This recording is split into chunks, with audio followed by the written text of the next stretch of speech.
É com imenso pesar que eu venho gravar esse vídeo, mas eu quero trazer para você que sofre com dores emocionais, que tem depressão, que tem ansiedade, que já viveu muitas coisas difíceis e ruins na sua vida, fazendo com que você seja uma pessoa triste, uma pessoa sem ânimo, uma pessoa sem esperança, uma pessoa que já pensou até em tirar sua própria vida.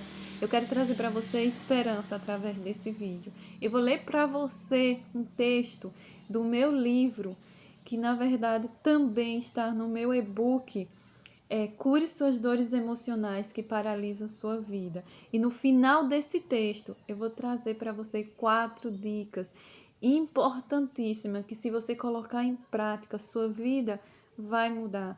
Sua vida principalmente mental, sentimental, né? Seus pensamentos.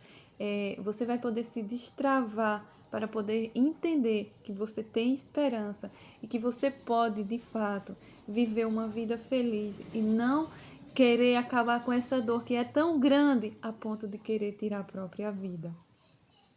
Portanto, eu vou agora começar a ler esse texto que diz assim: pensamento suicida e depressão, né? O médico psiquiatra Dr. Louis Dickman diz que depressão é uma doença biológica que tem um fundo psicológico e afeta várias esferas da vida da pessoa. Esse mesmo artigo, feito pela Apse Farmacêutica, diz que a depressão é o mal do século XXI e que atinge cerca de 350 milhões de pessoas no mundo, causando diversos impactos nas atividades diárias da pessoa acometida pela doença. A estimativa é que 19% da população mundial tenha depressão em algum momento da vida. Ela, ou seja, a depressão, é considerada pela Organização Mundial da Saúde, a OMS, como a doença que mais produz incapacidade funcional em todo o mundo. A doutora Rosana Alves fala sobre depressão entre a juventude e, como consequência, o pensamento suicida e a automutilação. Alguns artigos dizem que a depressão é um distúrbio afetivo que acompanha a humanidade ao longo da história. No sentido patológico, a presença de tristeza, pessimismo, baixa autoestima, que aparece com frequência e podem combinar entre si. Por isso, é imprescindível o acompanhamento médico, tanto para o diagnóstico quanto para o tratamento adequado. O artigo da APS continua dizendo que, quando uma pessoa se encontra apresentando sintomas como presença de humor triste ao longo de quase todo o dia ou todos os dias, perda de interesse e prazer nas suas atividades rotineiras, perda de peso sem estar fazendo dieta, redução ou aumento de apetite, insônia ou excesso de sono, agitação ou lentidão psicomotora observáveis por outras pessoas, sentimento de inutilidade ou culpa excessiva, capacidade diminuída para pensar, se concentrar e tomar decisões, e pensamentos recorrentes de morte ou ideação suicida. Essa pessoa está em um estágio que precisa buscar ajuda médica, psicológica, terapeuta o mais rápido possível. A doutora Rosana Alves diz que nesse estágio não se pode deixar a busca por ajuda para amanhã, deve-se pegar na mão dessa pessoa e levá-la até o especialista, pois a depressão é uma doença terrível gerada na mente que afeta não só o corpo, mas a vida da pessoa como um todo. Não é frescura, e se não for tratada pode piorar, surgindo alguns transtornos que podem levar ao extremo da situação, chegando ao estágio em que a pessoa não só terá um pensamento suicida, mas de fato se suicidará.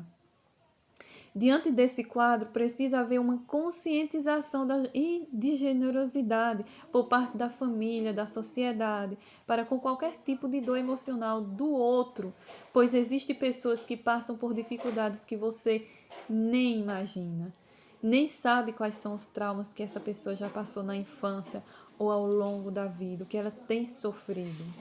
Doutora Rosana diz que precisamos prestar mais atenção nas pessoas para ajudá-las. Existe alguém na família que já teve depressão ou outro que já se suicidou? A pessoa teve uma perda significativa, ou seja, perdeu um ente querido, um emprego, vive muito triste.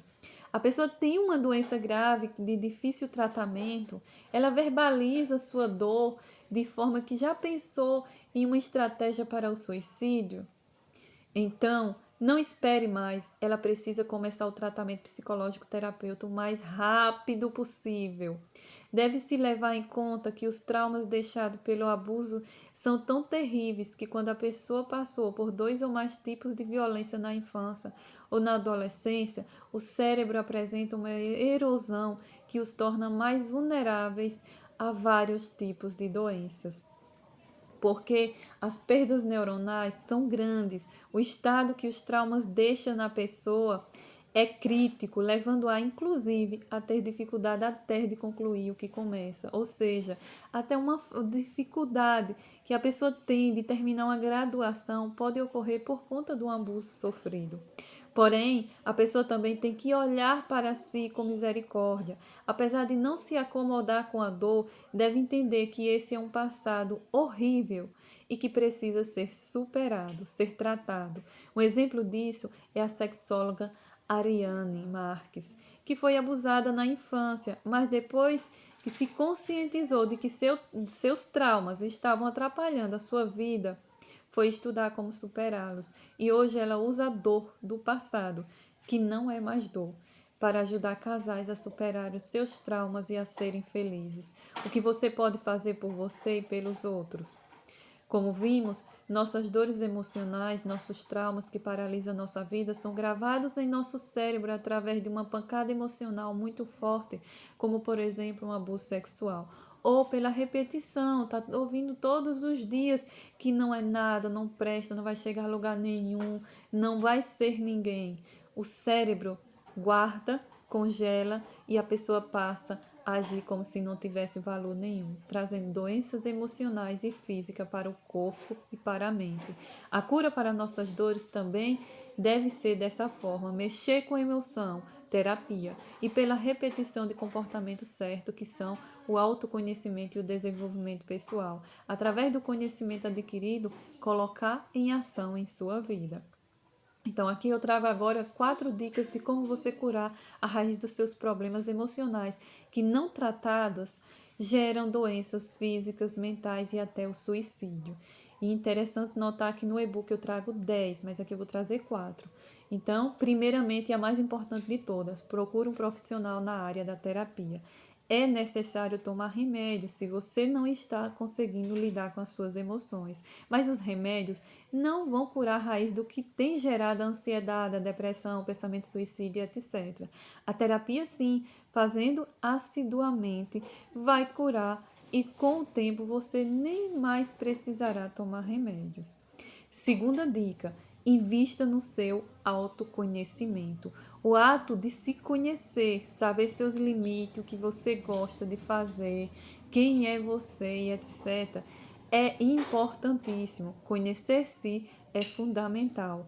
Não se espelhe nos outros, nem se compare com ninguém. Você é único, única, é especial. Olhe para si mesmo e aprenda a sua própria maneira de reagir e lidar com as coisas.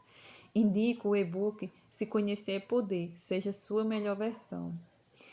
Terceira dica, muito importante, leia. Sei que as pessoas não gostam de ler, mas a leitura, ela salva a vida. A leitura é a forma mais eficaz de adquirir autoconhecimento, conhecimento e desenvolvimento pessoal. O que é necessário, além da terapia, para curar seus traumas e construir uma vida pessoal poderosa, feliz e vitoriosa. São muitas as pesquisas que mostram os benefícios do hábito de leitura, pois aumenta as conexões neuronais, fazendo com que o cérebro funcione melhor, potencializa o conhecimento, melhora a escrita, o vocabulário e o senso crítico.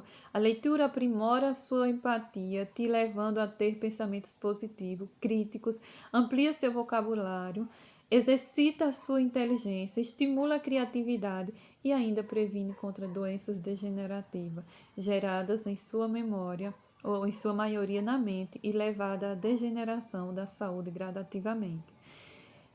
E quarta, e última que eu trago aqui, escreva seus sentimentos, organize sua vida. Estudos mostram que escrever à mão o que está sentindo é uma ferramenta de grande valia para o nosso bem-estar emocional. Influencia diretamente em nosso cérebro, pois envolve vários circuitos neuronais, como o tato, a motricidade, a coordenação motora, a sensibilidade, a visão, nos ajudando a entender e controlar as nossas emoções. Ajuda a desenvolver a consciência do que estamos sentindo, a coordenar nosso sentimento e, na consistência, ser firme ou resistir aos pensamentos negativos. Auxilia a refletir, o que promove um bom humor, redução dos níveis de estresse e alívio de sintomas depressivos. Ajuda no momento presente, diminuindo a ansiedade. É um método tão poderoso que o neurologista Cláudio Falcão afirma que a escrita ajuda a retardar o surgimento e a minimizar a progressão de doenças como Alzheimer. Portanto, cuide das suas emoções, você pode curá-las e pode ter uma vida feliz, acreditando e trabalhando para que as suas emoções sejam sadias.